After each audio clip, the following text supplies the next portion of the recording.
national top charts. Oh, so rock and roll just turned 70. Arguably, yes. This was also the first rock tune ever heard on television when it was played on the CBS series Omnibus. That took place in 1953. Hey, let's take a look at a cartoon released that same month as the classic recording. It's a Daffy Duck cartoon spoofing the Charles Atlas ads that you would often find in comic books back then. This is Muscle Tussle.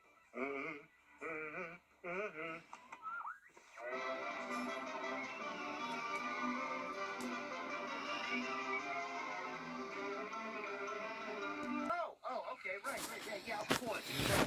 That was the old age of hot rods. You had the National Hot Rod Association really kicking off around then. Toonie, I'm talking about cars like as in Matchbox cars. Oh, right. Toys.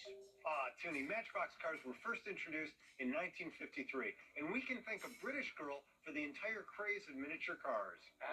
What? How's that? Well, Matchbox cars were the invention of a man named Jack Odell, who worked for the London toy company, Lesney Products. Maybe you've heard of it.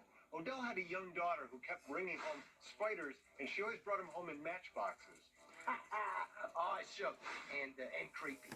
Well, Jack did think it was creepy too, Toonie. So he told his daughter that he would make her a tiny toy vehicle to fit inside those matchboxes. And the first one he made was a steamroller, which looked a lot like this. Well, the first three Matchbox cars were actually a steamroller, a dump truck, and a cement mixer. Matchbox cars have always leaned a little more on the realistic side compared to the more fantastic Hot Wheels cars, which came along in 1968. Well, that's the Brits for you, huh? Hey, let's take a look at another cartoon released in 1953. This was one of 7 Warner Brothers cartoons featuring Sylvester the Cat that came out that year. This one's called Catty Cornered. What do you think? Oh, all right. Now, this is what I'm talking about. Beautiful, isn't it? Bill, I don't know what to say. This is way bigger than my current tank. I mean, I can swim all over the place in this thing. Thank you. Oh, no, Toonie, I don't mean the swimming pool. I'm talking about the car. Oh, I see. Well, okay, yeah.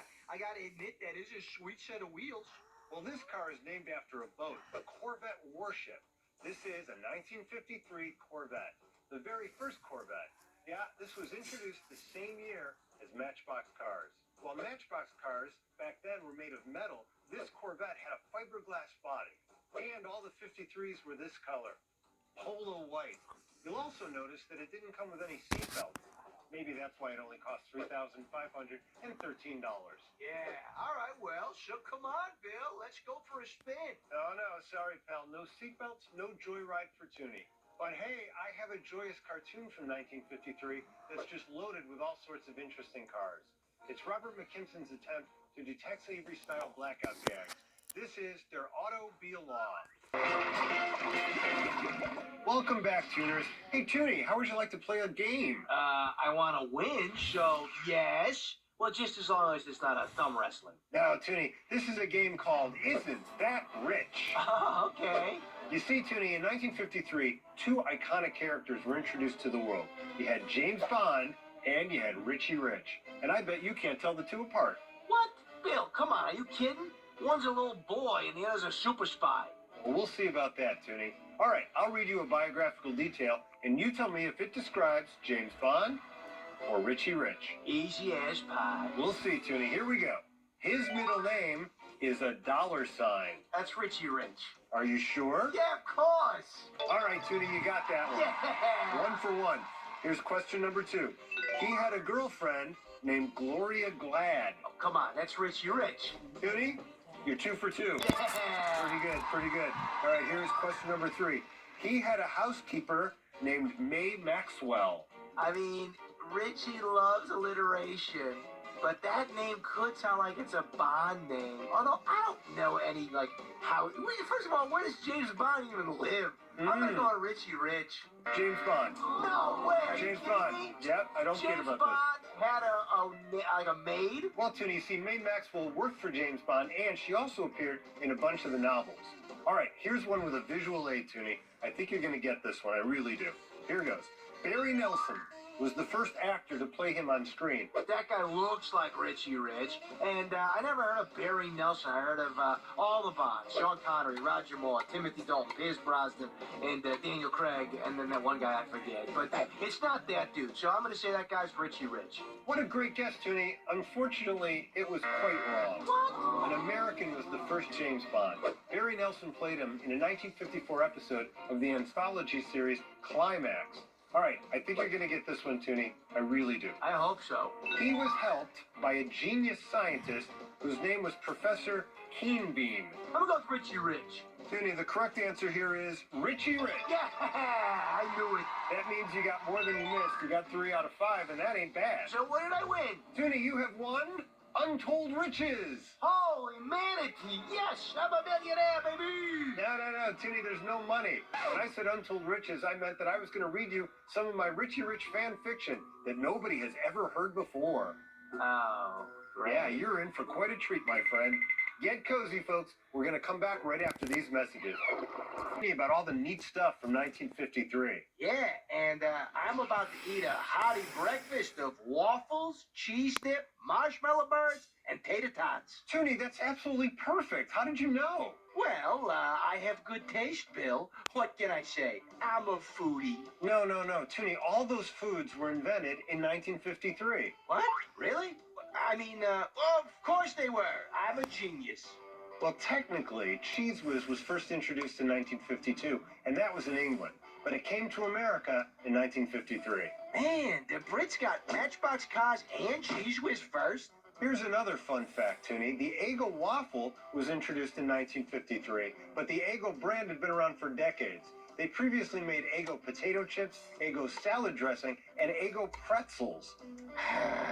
All right, go ahead and tell me about the birds. Well, I'm glad you asked, Toonie. The Peeps brand was first sold in 1953, when the process for making them was automated. Marshmallow Chicks had been around before, but they were done by hand. Okay, you know, my food's getting cold, Bill. Well, speaking of getting cold, tater tots were first invented by the frozen food company Ore-Ida. Bill, I gotta eat. I'm a growing fish. Yeah, sorry about that, Toonie. Hey, speaking of growing up, our next cartoon features a look at Baby Popeye and Baby Bluto. Let's see how they got along as little ones in Baby Wants a Battle. Hi, tuners. The 1950s were the decade of the baby boom. And in the 50s, the world of Tom and Jerry expanded with the inclusion of a young new puppy, Tyke. The son of Spike was introduced at the close of 1949 with the short, Love That Pup. Tyke would appear in 7 more shorts in the 50s, including this classic from 1953. In That's My Pup, father teaches son the ins and outs of chasing cats. And he enlists the help of one cat in particular, Tom. From 1953, here is That's My Pup. It's time to play Time Capsule Trivia. Hey, thank you, Lauren.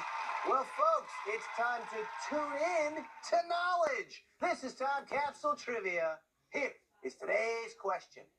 More than 70% of all U.S. households with TV sets tuned in to watch what event on January 19th, 1953? Was it A, the Sputnik launch, B, Elvis on Ed Sullivan, C, Lucy Ricardo giving birth, or D, Eisenhower's inauguration? Wow. Now that is some can't-miss television, which is not what the critics said about my first game show.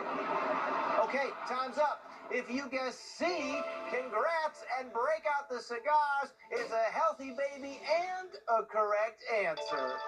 44 million people watched the I Love Lucy episode, Lucy Goes to the Hospital. Eisenhower's inauguration only drew 29 million viewers. Yikes. Sorry, Ike. Oh, and get this. Lucille Ball gave birth to her son, Desi Arnaz Jr., the same day that episode aired. Hey, sometimes reality is just like television. Well, that's it for Time Capsule Trivia. Whizzer out!